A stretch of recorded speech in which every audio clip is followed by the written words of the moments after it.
उधार नहीं दिया तुम लोगों ने किसी को।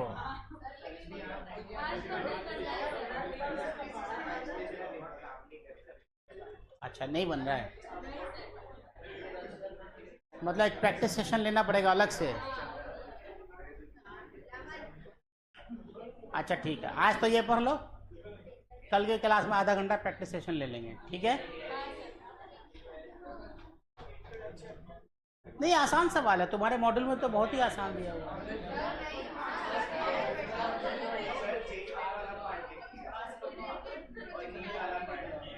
बहुत ही आसान तो है।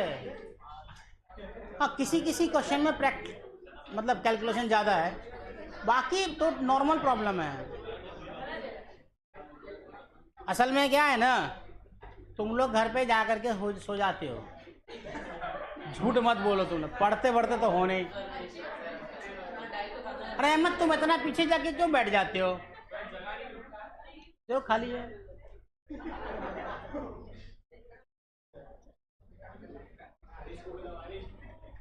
छाप लिया?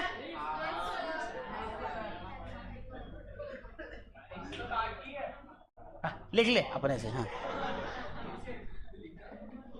चलो नेक्स्ट।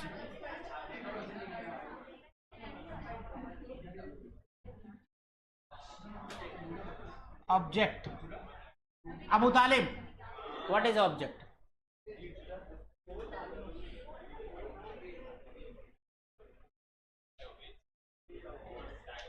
बोलो, कुटम्मस करेंगे, तुमको पहला ही दिन पढ़ा चुके हैं हम।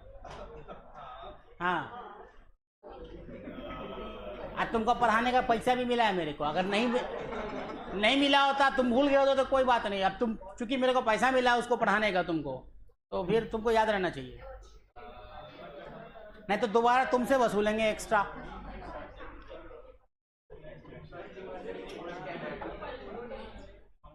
जल्दी बताओ, जोर से बोलो ना। ढंग से पीटेंगे इस बार। कौन बताएगा what is object? Rida,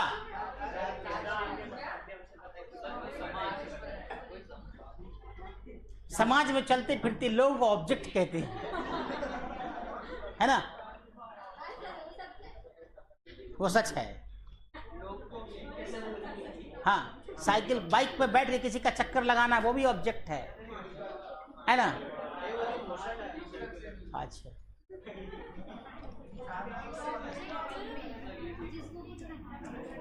which is studies,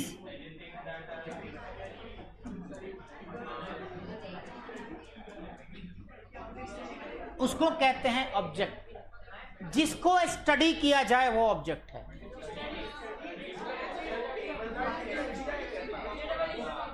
कुर्सी रखा हुआ है, इस पे इतना फोर्स लग रहा है, किसकी स्टडी कर? चेयर की, ऑब्जेक्ट है।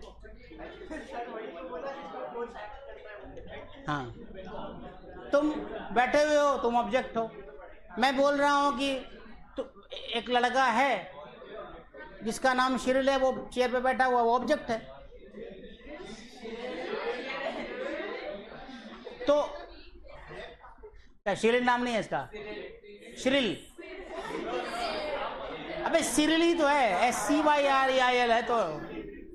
हाँ, तो बैठा हुआ है तो ऑब्जेक्ट है। जिसके बारे में बात की जाए वो ऑब्जेक्ट है ना? जैसे तुम लोग बात करते हो, वो आई थी, वो नहीं आई, ऑब्जेक्ट है वो, ठीक है? तो जिसके बारे में स्टडी किया जाए वो ऑब्जेक्ट है। अब बात सीरियस ये है कि train is object, tree is object, ये सारे हैं ऑब्जेक्ट्स कहलाते हैं जिसके बारे में आप स्टडी करते हो। जब मैं बोलूंगा कि ट्रेन 40 किलोमीटर पर आवर के स्पीड से चल रही है, तो ट्रेन इज ऑब्जेक्ट, ठीक है? अब मैं कौन हूं? ऑब्जर्वर। मैं स्टडी कर रहा हूं। अब जैसे तुम हो, खड़े हो, सुंदर कन्या देख रहे हो, हाँ, तो एरियंट कौन हुआ? ऑब्जर्वर। सुंदर कन्या ऑब्जेक्ट।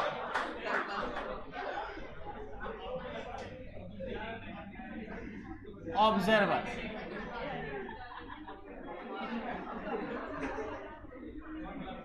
हु स्टडीज, जो स्टडी करता वो ऑब्जर्वर है। अब मुझे बताओ पॉइंट ऑब्जेक्ट किसको कहेंगे?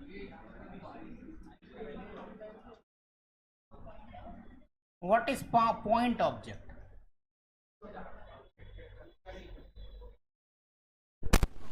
सोच के बताओगे तुम लोग, जरा सोचोगे, पहले हल्ला करने से ज्यादा सोचना शुरू करो। What is point object? छोटा। क्या प्रैक्टिकली पॉइंट ऑब्जेक्ट पॉसिबल है? नहीं, इन प्रैक्टिस, सॉरी प्रैक्टिकली नहीं बोलो, इन practice it is not possible, in not real situation. मैं ट्रेन को भी पॉइंट ऑब्जेक्ट बोल देता हूं। अब जैसे मैं बोला ट्रेन चल रही है, तो मैं क्या करता हूं, एक छोटा सा बना दिया, देखो ट्रेन चल रही है 20 स्पीड से, ये ट्रेन है क्या? क्यों बोलते हैं ऐसा पॉइंट ऑब्जेक्ट? ट्रेन को भी बोलते हैं पॉइंट ऑब्जेक्ट क्योंकि पूरे जमीन पे जिसका रेडियस 6400 किलोमीटर है, उसके ऊपर एक ट्रेन चल रही है, इसलिए वो पॉइंट ऑब्जेक्ट है। जाहिर सी बात है, इसीलिए ऑब्जेक्ट। समझ में? पॉइंट ऑब्जेक्ट का मतलब है if body have a no linear dimension, in practice it is not possible but we use in physics. ठीक है, लिख लो, लिख लो। पॉइंट ऑब्जेक्ट क्या लिखोगे? पहले ये सब लिखो। हाँ, तो पॉइंट ऑब्जेक्ट में लगेगा नो लीनियर डायमेंशन।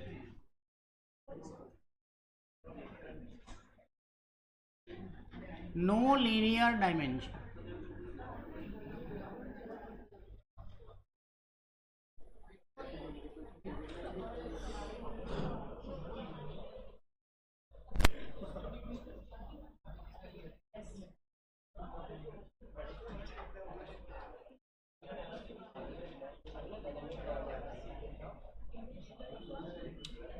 लिख लिया? हाँ, देखो for example train running on a railway track is अ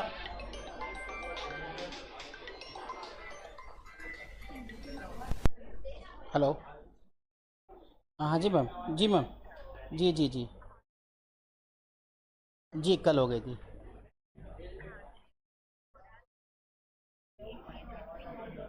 जी जी जी जी जी।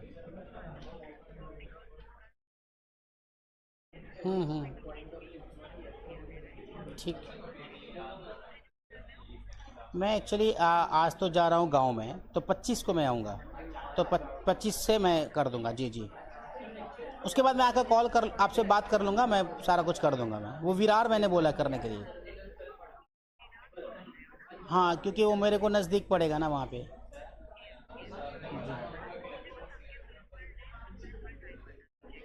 ठीक है, मैं आकर के पूरा डिटेल आपको दे देता हूँ जी। कुछ डिस्काउंट वगैरह भी है क्या उसमें? कुछ डिस्काउंट वगैरह है क्या? आप मेरे को पूरा डिटेल भेज दो ना, कितना डिस्काउंट कर सकते हो आप लोग।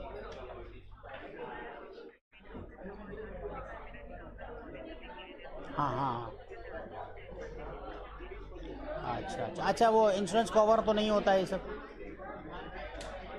इंश्योरेंस कवर भी होता है क्या?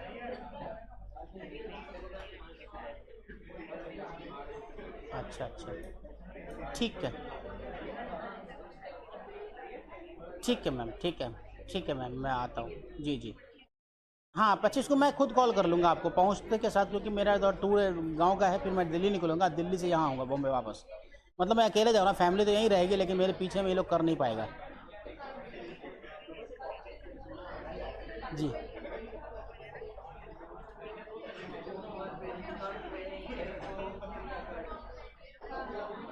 जी।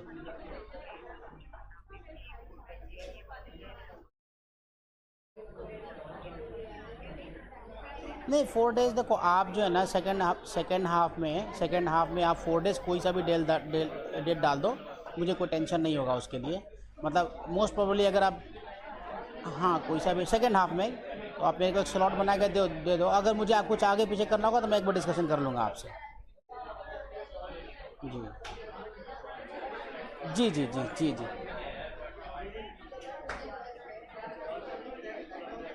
हाँ हाँ चलेगा ना, सैटरडे डाल अगर वीकेंड संडे तो बंद रहता है। हाँ तो ठीक है, तो कोई दिक्कत नहीं है, तो 4 दिन कोई सा भी डाल दो आप, सेकेंड हाफ में डालना आप, फिर मैं कर लूँगा उसको। हाँ हाँ हाँ हाँ हाँ विरार में, जी जी जी। Okay okay. हाँ हो गया, कितना हल्ला करने लगे, एकदम मछली मार्केट बना देता है तुरंत एकदम से। इतना जल्दी मछली मार्केट मत बनाया कर। हाँ एग्जाम्पल कुछ भी लिख लो ना, पहाड़ लिख लो, पर्वत लिख लो, पेड़ लिख लो, कुछ भी लिख लो। ऑब्जर्वर बोला ना मैंने तुमको, कुछ भी डाल लो, अरे ट्रेन डाल लो ना, example train. In compare to earth, in compare to earth, ऐसा नहीं है कि ट्रेन ही तुम्हारे लिए ट्रेन ऑब्जेक्ट नहीं बनेगा ना, अर्थ के कंपैरिजन में बनेगा पॉइंट ऑब्जेक्ट। ऑब्जर्वर कोई ऊपर में बैठा हुआ देख रहा है तुमको, और अंतरिक्ष से, स्पेस से बैठे तुमको देख रहा है, तो इस तरीके से पॉइंट ऑब्जेक्ट बोल सकते हो तुम। ठीक है, अब व्हाट इज मोशन? हलचल, मोशन। चलो मोशन के बारे में बताओ, क्या होता है मोशन?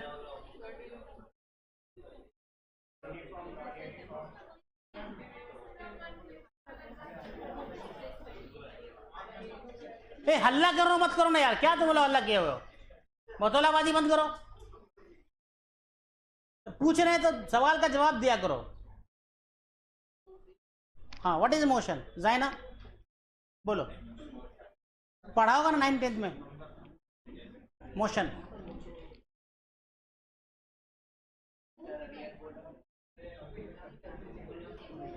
मुंह बोला सन को मोशन कहते हैं, यही। जब किसी बच्चे को अपना मुंह बोला बेटा बना लो तो मुंह हसन, मोशन, यही हुआ। ए लास्ट बेंच, चलो बता मोशन क्या होता है? तुमसे ही बोल रहे हैं, तुमसे, तुम उसको क्या डाल रहा है? What is motion? जल्दी बोलो, क्लोजअप करने की जरूरत नहीं है, बताओ जल्दी।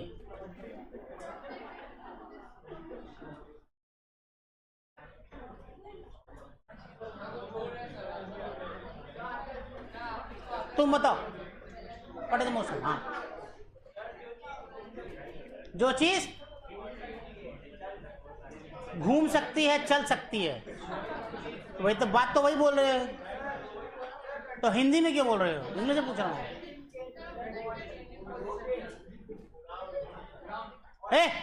क्या है रे बकलोल कहीं का?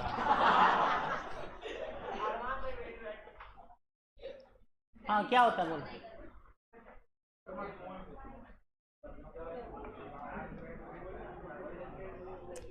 बता जोया, मोशन।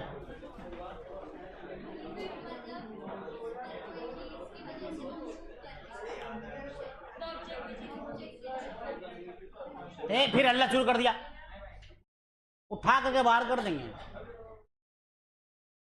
आप फोटो से पापा को भेज देंगे, देखिए बाहर बेटा आपका।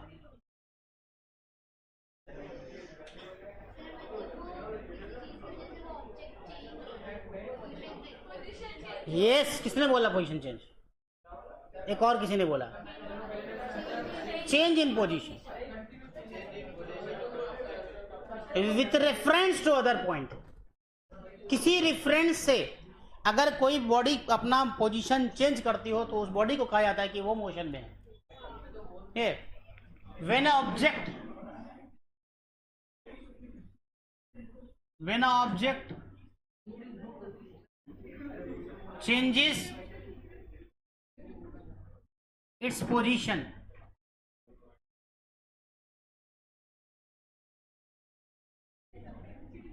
with respect to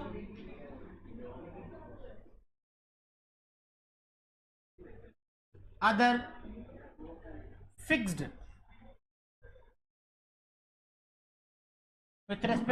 other fixed point. Fix point का मतलब ये नहीं है कि ये रुका हुआ होगा, जरूरी नहीं है.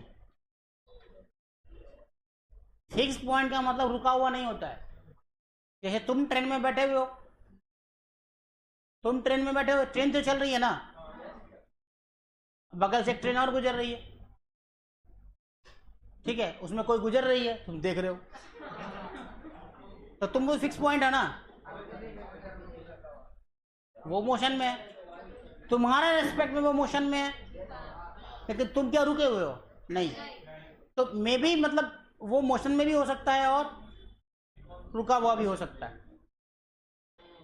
रेफरेंस पॉइंट इसको बोलते हैं. फिक्स पॉइंट का मतलब ये कभी मत ध्यान में, फिक्स का मतलब वो रुका हुआ पॉइंट, ठीक है, इसलिए ध्यान रहे. कहीं फिक्स का मतलब ये है कि स्टैटिक पॉइंट है. स्टैटिक पॉइंट मतलब स्टैटिक बॉडी नहीं है ये. आपके लिए वो पॉइंट स्टैटिक हो सकता है. जैसे तुम और हम एक दूसरे के लिए स्टैटिक हैं, यहाँ पे तुम मेरे लिए स्टैटिक हो ना, तो क्या अंतरिक्ष में बैठे हुए किसी व्यक्ति के लिए तुम स्टैटिक हो गया? नहीं, तुम चल रहे हो, क्योंकि पृथ्वी चल रही है, अर्थ घूम रहा है, तो वहां से बैठा हुआ आदमी जो तुमको देख रहा है उसके लिए तुम चल रहे हो, बट मेरे लिए तुम बैठे हुए हो. तो इसलिए फिक्स पॉइंट जो रेफरेंस तुम लेते हो, तो रेफरेंस को जरूरी नहीं कि रुका हुआ ही हो, है कि नहीं. तो when an object changes its position with respect to other fixed point, तो उसको क्या कहेंगे? मोशन में है. तो then the body is said to be in motion. Then body is said to be, then body object, then object is said to be in motion.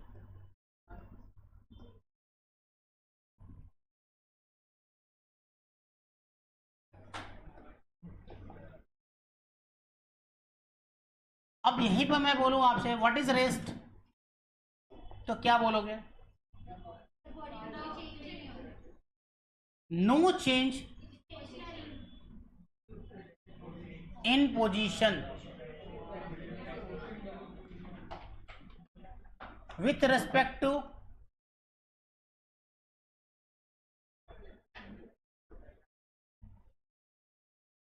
a fixed point. Fix point, fix position, fixed object, कुछ भी लिख सकते हो, समझने से मतलब है. कोई बॉडी रेस्ट में तब है जब आप जैसे आप मेरे लिए रेस्ट में हो, मैं अब ट्रेन में बैठे हो आप, तो सामने वाले जो इस पे बैठा हुआ है वो आपके रेस्पेक्ट में क्या है? मोशन, रेस्ट में. लेकिन कोई आदमी जो स्टेशन पे खड़ा हुआ उसके रेस्पेक्ट में चल रहा, मोशन में. तो ये हो गया मतलब रेस्ट. तो इसलिए एक टर्म आता है कि rest and motion are relative terms. Relative का मतलब यह है कि रेस्ट एंड मोशन कोई एब्सोल्यूट रेस्ट में कोई बॉडी नहीं है. No body is in absolute rest. हर बॉडी चल रही है, दुनिया का हर ऑब्जेक्ट मूव कर रहा है, लेकिन कौन किसके रेस्पेक्ट में उसको देखना इंपॉर्टेंट है. मेरे रेस्पेक्ट में तुम सब बैठे हुए हो, लेकिन किसी और के रेस्पेक्ट में तुम चल रहे हो, ठीक है. तो इसे लिखा जाता है कि body, no body is in absolute rest. No body is in absolute rest.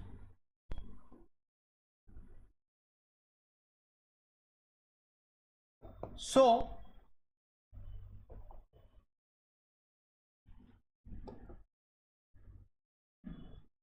rest and motion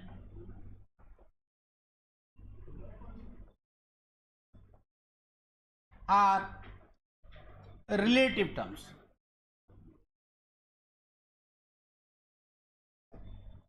Rest and motion are relative terms. कोई बॉडी दुनिया में रुकी हुई नहीं है, सभी बॉडी क्या कर रहे हैं?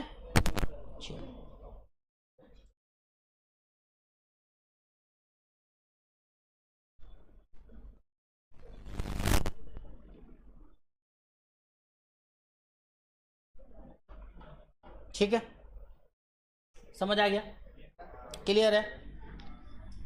हाँ, तो ये याद रखना है कि दुनिया की कोई बॉडी रेस्ट में नहीं है। रेस्ट में आपके और मेरे रिस्पेक्ट में हो सकता है, किसी थर्ड पार्टी के रिस्पेक्ट में वो चलता हुआ भी हो सकता है। उसका बेस्ट एग्जांपल है कि स्टेशन पे तुम खड़े हो, ट्रेन जा रही है, अब ट्रेन में बैठा हुआ आदमी एक दूसरे के रेस्पेक्ट में तो बैठा हुआ है, रेस्ट में, बट तुम्हारे रेस्पेक्ट में वो ट्रेन में बैठा हुआ आदमी रेस्ट में नहीं है। तो इसका मतलब है कि रेस्ट एंड मोशन डिपेंड करता है कि आप उसको कहां से देख रहे हो, है ना? तो वो इंपॉर्टेंट पॉइंट है। इसका मतलब है कि किसी भी ऑब्जेक्ट की स्टडी करने के लिए एक रेफरेंस पॉइंट की जरूरत होती है, ठीक है? किसी भी बॉडी का ऑब्जेक्ट का स्टडी करने के लिए आपको एक रेफरेंस पॉइंट की जरूरत है, उसी को फ्रेम ऑफ रेफरेंस कहते हैं। उसी को क्या कहते हैं? Frame of reference. उससे पहले, फ्रेम ऑफ रेफरेंस पर बात करने से पहले थोड़ा सा जो इंट्रोडक्शन है वो देख लेते हैं। लिख लिया?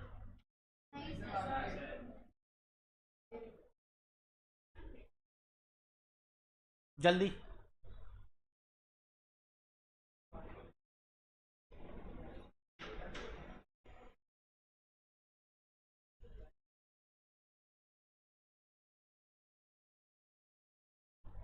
क्या हुआ कोमल, समझ आया?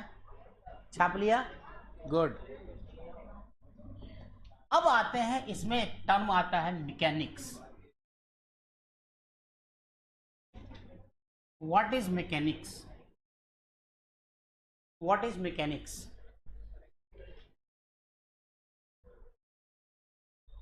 The branch of physics in which we study the motion of a body, simple, या mechanical motion of a body ऐसा बोल सकते हो। It is the oldest branch of physics in which we study the mechanical motion of the body. Simple सा, तो लिख सकते हो the branch, it is the oldest branch, the branch of physics, branch of physics in which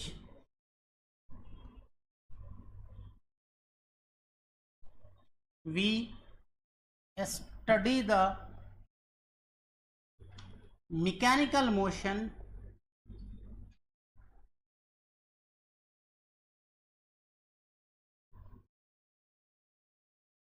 of the object. It is called mechanics.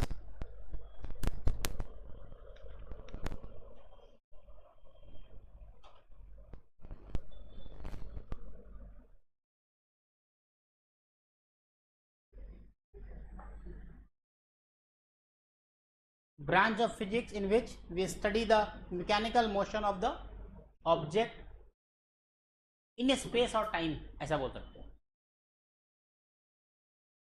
Space में ही देखते हैं हम सब कुछ, है ना?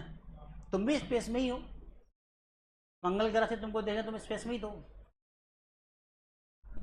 मंगल ग्रह से देखोगे तो तुम कौन सी जगह पे? स्पेस में ही हो ना। तो ये था मैकेनिक्स। मैकेनिक्स के तीन पार्ट आते हैं। मैकेनिक्स के तीन पार्ट हैं। पहला पार्ट क्या है?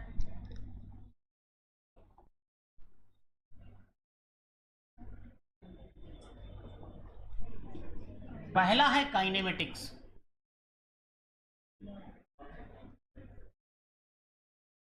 Kinematics, what is kinematics?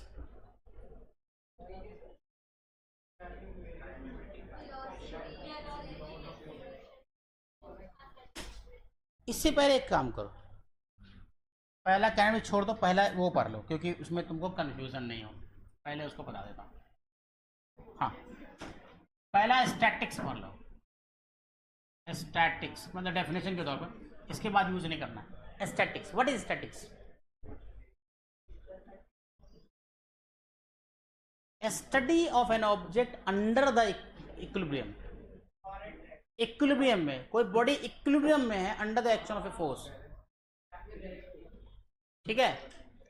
The study of body या study of object, study of object which is in equilibrium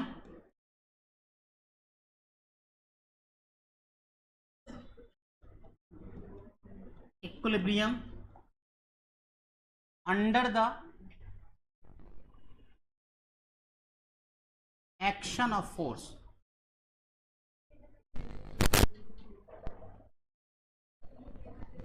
अब जैसे तुम बैठे हुए हो, सारा नेट फोर्स तुम्हारे ऊपर जीरो हो रहा है, पर तुम्हारी स्टडी क्या हो रही है, तो ऐसी स्टडी को हम लोग स्टैटिक्स कहते हैं।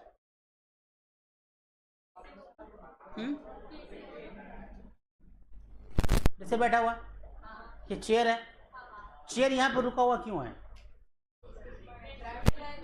क्योंकि ये इक्विलिब्रियम में है, क्योंकि ये रेस्ट में क्यों होता है कोई बॉडी? ये फाड़ के, जमीन फाड़ के नीचे क्यों नहीं चला गया? क्यों नहीं ऐसा? क्योंकि जितना फोर्स चेयर जमीन पे लगा रहा है उतना ही फोर्स जमीन इसके ऊपर लगा रहा है। मतलब ये बॉडी इक्विलिब्रियम में है, बॉडी इक्विलिब्रियम में है। नेट फोर्स एफ नेट क्या हो रहा है? जीरो हो रहा है। तो इस कंडीशन में एफ नेट जीरो होता है। जब एफ नेट जीरो होगा तो इक्विलिब्रियम में होगा, और इक्विलिब्रियम में जो बॉडी होती है उसके बारे में स्टडी करते हैं, उसको स्टैटिक्स कहते हैं। दूसरा kinematics, second.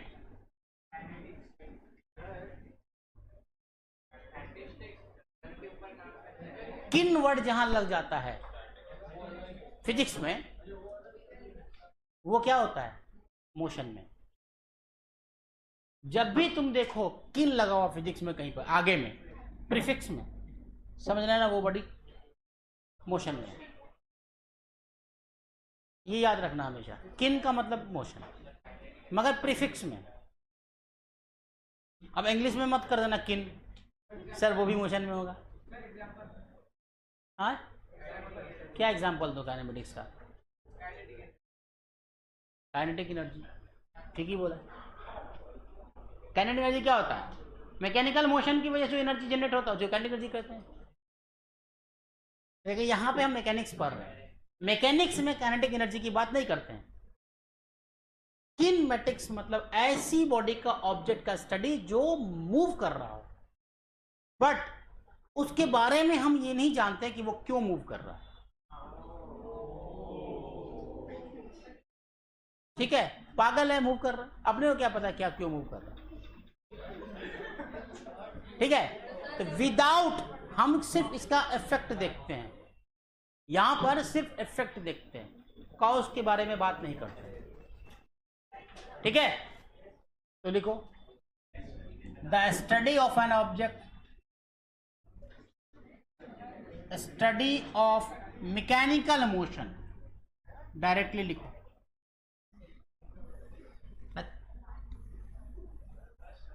Mechanical motion, mechanical motion of a body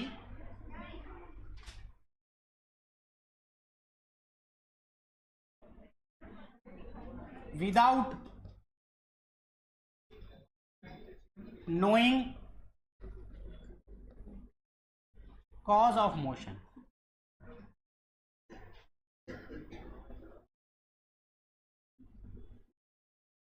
The study of mechanical motion of a body without knowing cause of motion.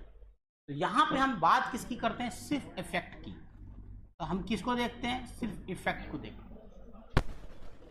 क्योंकि बड़ी 40 किलोमीटर प्रति घंटे से चल रही है, हमने तो थोड़ा देखा कि धक्का मार के चालू किया गया था बस को।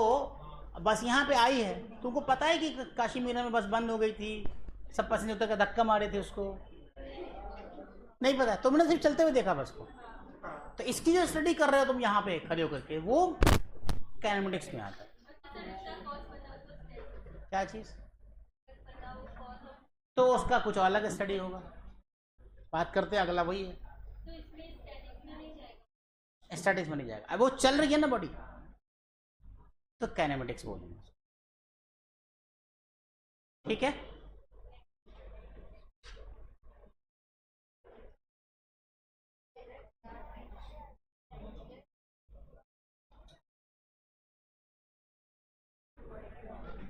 चलो नेक्स्ट।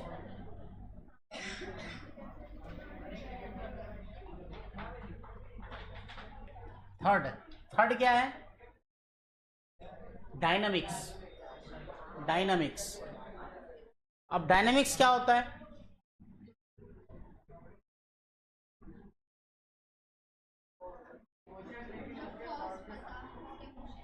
स्टडी ऑफ, हाँ, study of mechanical motion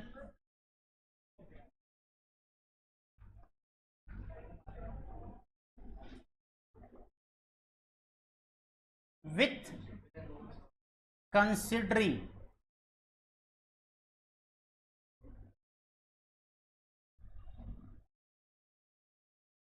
cause of motion।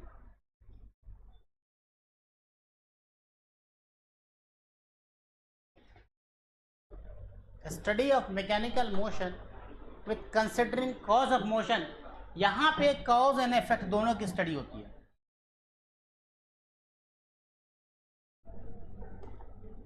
यहां पे कॉज प्लस इफेक्ट दोनों देखा जाता है। कॉज और इफेक्ट दोनों देखते हैं। सही है? तुम में से किसके पापा MBBS MD डॉक्टर हैं? किसी के हैं क्या? कोई है MBBS MD? कोई नहीं है? लो, नहीं, फ्री का इलाज कराना था मुझे, इसीलिए पूछ रहा। रिफत BUMS है? अच्छा,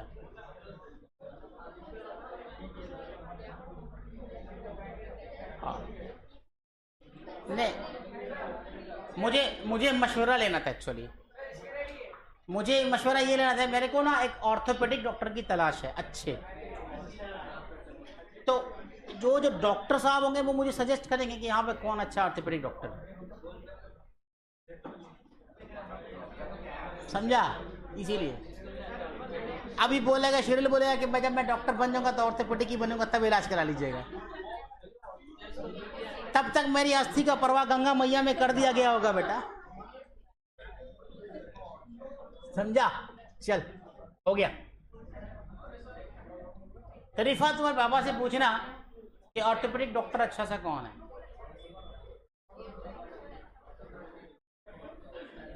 चलो, अब आते हैं अपन फ्रेम ऑफ रेफरेंस पे।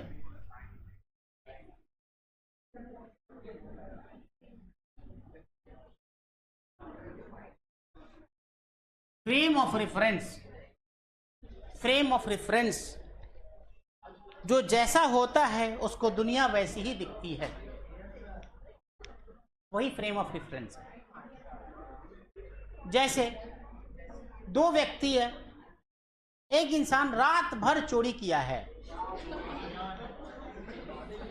हाँ, उससे घर में डाका डाला, यहाँ किया वहां किया, और एक व्यक्ति पूरी रात इबादत पूजा पाठ किया है। ठीक है, दोनों सुबह सुबह मिलता है, तो एक ने देखा एक को, तो उसकी आंखें लाल थी चोरी करने वाले की। तो जो इबादत करने वाला व्यक्ति था वो बोला, हाँ, ये आदमी भी रात भर इबादत किया है। उसको यही लगेगा क्योंकि उसकी इबादत, उसने खुद रात भर पूजा पाठ इबादत किया, तो उसको सुबह देखा उस आदमी को जो उसने चोरी किया, उसकी भी आंखें लाल है, तुम्हारी भी, इसकी भी आंखें लाल है। देखा, अच्छा लगता है ये भी रात भर इबादत किया है। चोर जो था वो देखेगा इसको, साला ये भी रात भर जो है। समझा? इसी को फ्रेम ऑफ रेफरेंस कहते हैं। आप जहां होते हो दुनिया वैसी दिखती है। जैसे आपने एक चीज और देखा होगा, अब जैसे आपने पढ़ा होगा शेक्सपियर के बारे में। शेक्सपियर तो पढ़ा है ना, जहां नाम सुना है शेक्सपियर का। उसने क्या लिखा था? World is an stage, we are artist, है ना? क्योंकि वो ड्रामाटिस्ट थे, वो ड्रामा लिखते थे।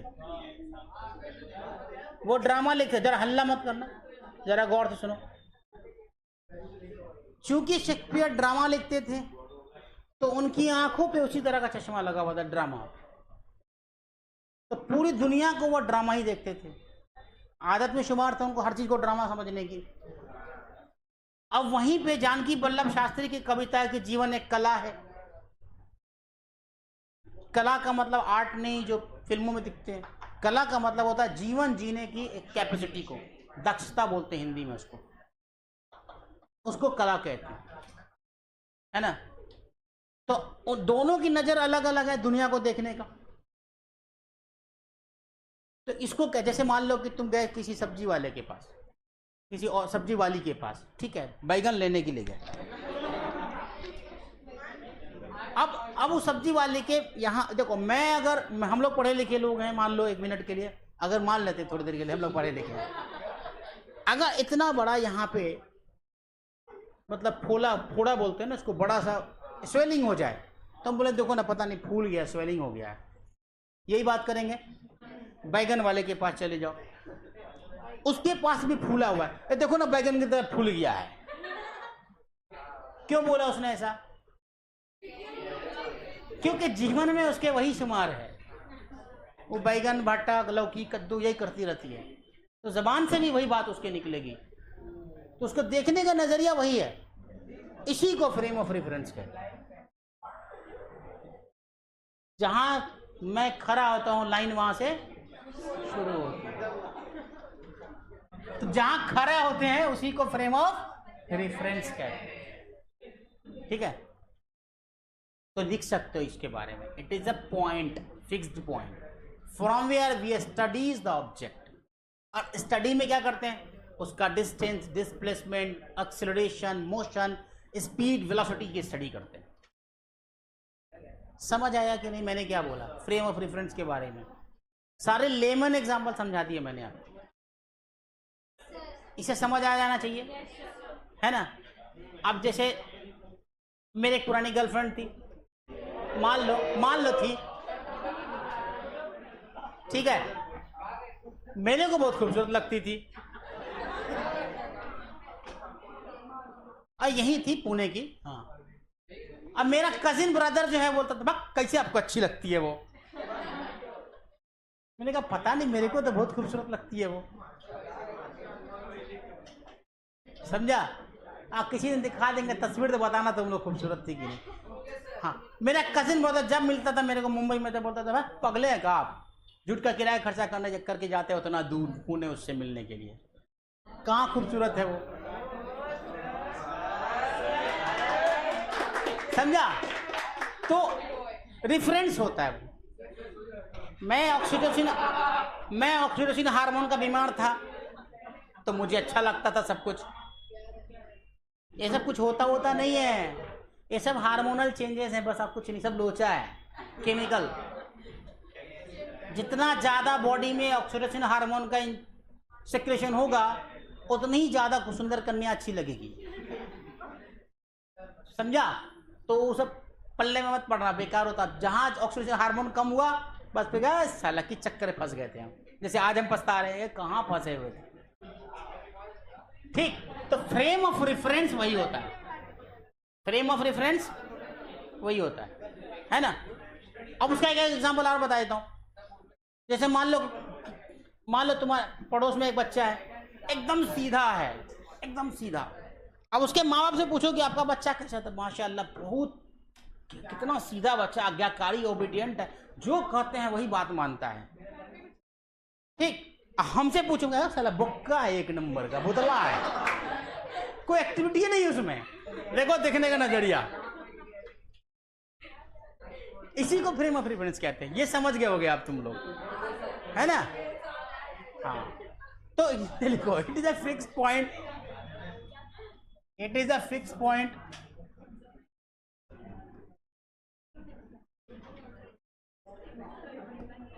it is a fixed point from where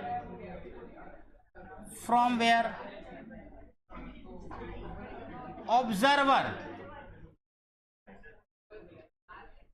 study the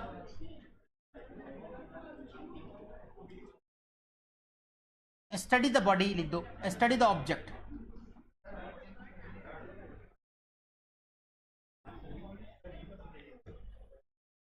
जहां से ऐसा फिक्स पॉइंट जहां से बैठ के तुम किसी ऑब्जेक्ट की स्टडी करते हो। अब उस स्टडी में क्या आता है, सच एज मोशन और रेस्ट,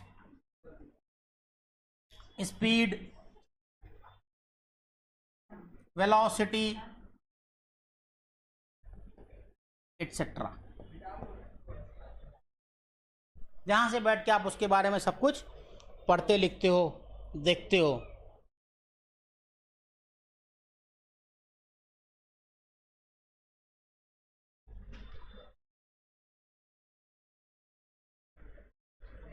डिस्टेंस कर सकते हो, डिस्प्लेसमेंट कर सकते हो, लिख सकते हो, सब कुछ है।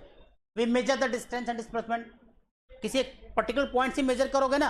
अब जैसे मैं तुमसे पूछूं यहाँ से कि भाई यहाँ से मेरा बड़ी वाली कितना दूर, मैं पूछूं, सिर्फ पूछूं कि बड़ी वाली कितना दूर है, तुम बोलोगे कहाँ से सर, पूछोगे ना। मैं सिर्फ इतना पूछूं कि बड़ी वाली कितनी दूर है, तो तुम क्या बोलोगे, कहाँ से। तुम्हारा अगला सवाल ये होना चाहिए, कहाँ से सर। बड़ी वाली स्टेशन से बड़ी वाली कितनी दूर है, 0 किलोमीटर। मीरा रोड से कितनी दूर है, 10 किलोमीटर। वहाँ वसई से कितनी दूर है, तो 15-16 किलोमीटर। ऐसा तुम बोल सकते हो। लेकिन तुमको एक रेफरेंस पॉइंट तो लेना पड़ेगा उसको बताने के लिए कि भाई बोरीवली यहाँ से कितना दूर है। अगर यहाँ से बोला तो तुम काउंट करोगे यहाँ से। अब हैदरी चौक से पूछूंगा तो कुछ और काउंट करोगे तुम। थोड़े ना है कि हर जगह से सेम होगा। मैं बोले बोरीवली कितनी दूर है तो तुम कहोगे 20 किलोमीटर। बेटे तुझे कहाँ से सवाल आना चाहिए। तो जो कहाँ से है ना वो क्या है, डिफरेंस, वो इंपॉर्टेंट है। डिस्टेंस, डिस्प्लेसमेंट, स्पीड, वेलोसिटी, ये सब जो है फ्रेम ऑफ रेफरेंस पर डिपेंड करता है। ठीक है, समझा बात को। अब कोई बॉडी है, मतलब कोई बॉडी चल रही है, तुम खड़े, तुम बोले 40 किलोमीटर प्रति घंटे की चल रही है ना। अब कोई बॉडी उसी एक बस उसके पैरेलल में चल रही है साथ साथ, उससे वो कितनी स्पीड में चले, 0 से। तो इसका मतलब रेफरेंस चेंज हुआ तो स्पीड का वैल्यू भी चेंज हो गया। तो फ्रेम ऑफ रेफरेंस पर डिपेंड करता है। ठीक है, तो ये फ्रेम ऑफ रेफरेंस का मतलब होता है कि ऐसा फिक्स पॉइंट जहां से किसी बॉडी का हम स्टडी करते हैं, जहां से हम मेजर करते हैं लेंथ। ऐसा बोलो, position of the particle, from measure position of the particle from where, और ऐसे भी तो from where we measure the position of particle. समझ आई बात, क्लियर है। अब ये दो तरीके का होता है, एक होता है इनर्शियल, एक होता है नॉन इनर्शियल। तो लिखो 2 types.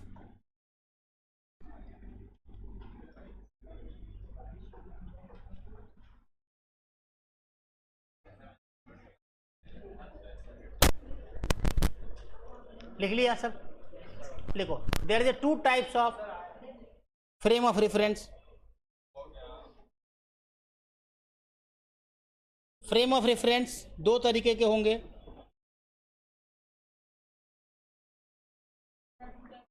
There are 2 types of frame of reference.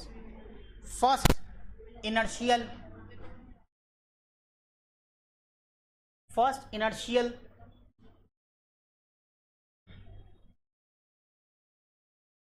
Frame of reference. मैंने फॉर लिखा है, तुम पूरा लिखोगे। Frame of reference, inertial frame of reference.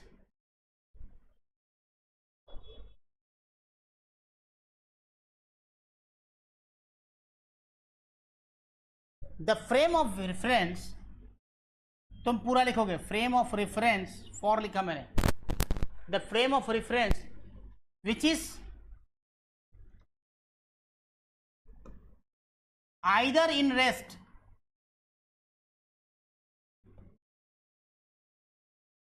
or moving with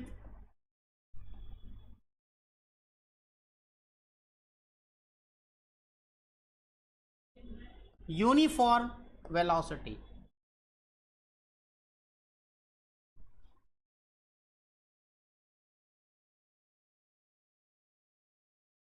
है ना, 2 तरीके। जो ऐसा फ्रेम ऑफ रेफरेंस जो यूनिफॉर्म वेलोसिटी से मूव कर रहा हो या फिर वो रेस्ट में हो, इसको कहते हैं इनर्शियल फ्रेम ऑफ रेफरेंस। अब फॉर एग्जांपल कोई भी ट्री किसी ट्रेन के ट्रैक के पास में है, वो रेस्ट में है और उस ट्री के पास से खड़े होकर तुम सब कुछ देख रहे हो, तो वो क्या हो गया, इनर्शियल होगा। या फिर दो ट्रेन चल रही है साथ साथ, एक ट्रेन चल रही है एकदम से स्ट्रेट और स्ट्रेट ट्रैक पे चल रही है, बिल्कुल वो मूव नहीं कर रही इधर उधर, ठीक है, तो वैसा फ्रेम ऑफ रेफरेंस भी इनर्शियल फ्रेम ऑफ रेफरेंस कहलाएगा। समझ में आया? तो लिख सकते हो एग्जाम्पल में,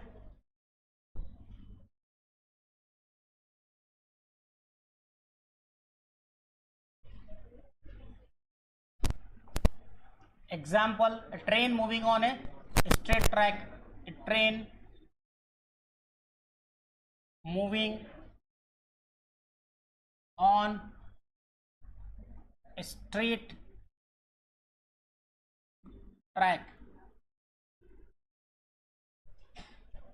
with constant velocity, ऐसा बोल सकते हो तुम, with constant velocity,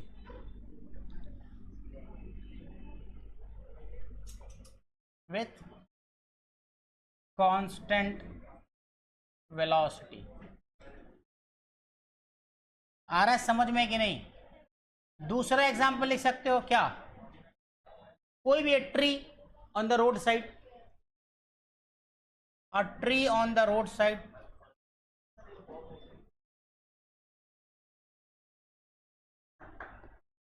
ये भी तुम्हारा क्या होगा, इनर्शियल फ्रेम ऑफ रेफरेंस होगा।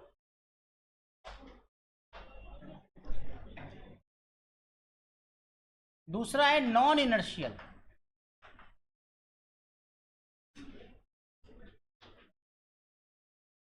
Frame of reference.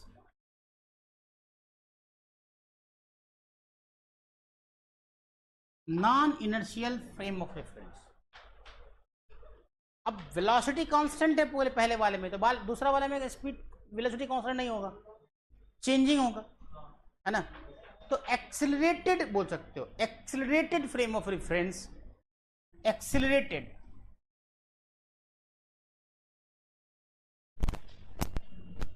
एक्सीलरेटेड, गलती लिख दिया ना, गलती लिख दिया, एक्सीलरेटेड,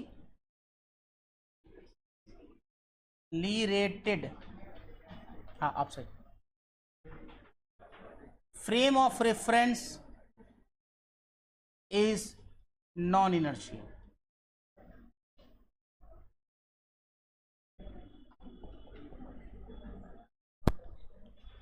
अब एग्जाम्पल अर्थ, बेस्ट एग्जाम्पल।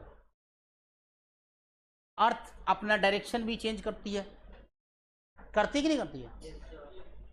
अपने इस पे भी घूमती है, तो वो एक्सीलरेटेड मोशन में है। अर्थ यूनिफॉर्म मोशन से नहीं चलती है, वेलोसिटी से नहीं है। अगर कोई कह दे कि अर्थ क्या कांस्टेंट वेलोसिटी से है, स्पीड कांस्टेंट हो सकती है क्योंकि वो 24 घंटे के बाद वापस वहीं पहुंच जाती है, लेकिन उसका डायरेक्शन तो चेंज हो रहा है ना। जब डायरेक्शन चेंज होगा तो वेलोसिटी चेंज होगी। वेलोसिटी से क्या होता है, यूनिफॉर्म वेलोसिटी किसको कहेंगे? जब उसका डायरेक्शन चेंज नहीं हो और उसका स्पीड भी स्पीड भी चेंज नहीं हो, तो कांस्टेंट वो वेलोसिटी यूनिफॉर्म वेलोसिटी में होगा। लेकिन अगर कोई बॉडी सर्कुलर पाथ पे ऐसे घूम रही है तो उसका डायरेक्शन लगातार चेंज हो रहा है, ठीक है, तो उसको आप यूनिफॉर्म नहीं कह सकते, नॉन यूनिफॉर्म मोशन कराएगा वो, या जो नॉन यूनिफॉर्म वेलोसिटी कराएगी। तभी वहीं पे कंसेप्ट आ जाता है एक्सेलरेशन का। Change in velocity is acceleration, है ना, चाहे वो डायरेक्शन ही क्यों नहीं चेंज हो। तो फॉर एग्जाम्पल अर्थ, एग्जाम्पल में अर्थ लिख दो, अर्थ।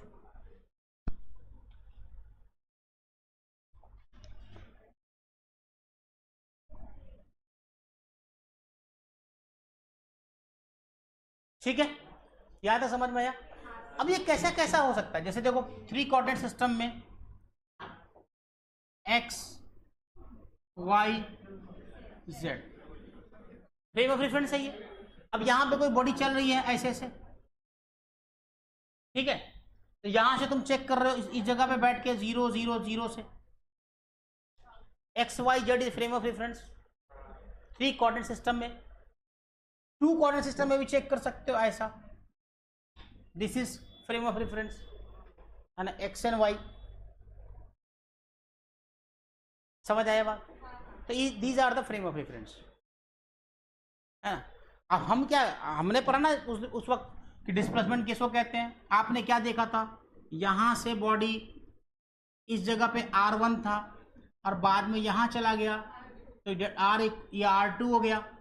तो कहां से कर रहे हो, यहां से चेक कर रहे हो और एक्स वाई के कोऑर्डिनेट में कर रहे हो आप।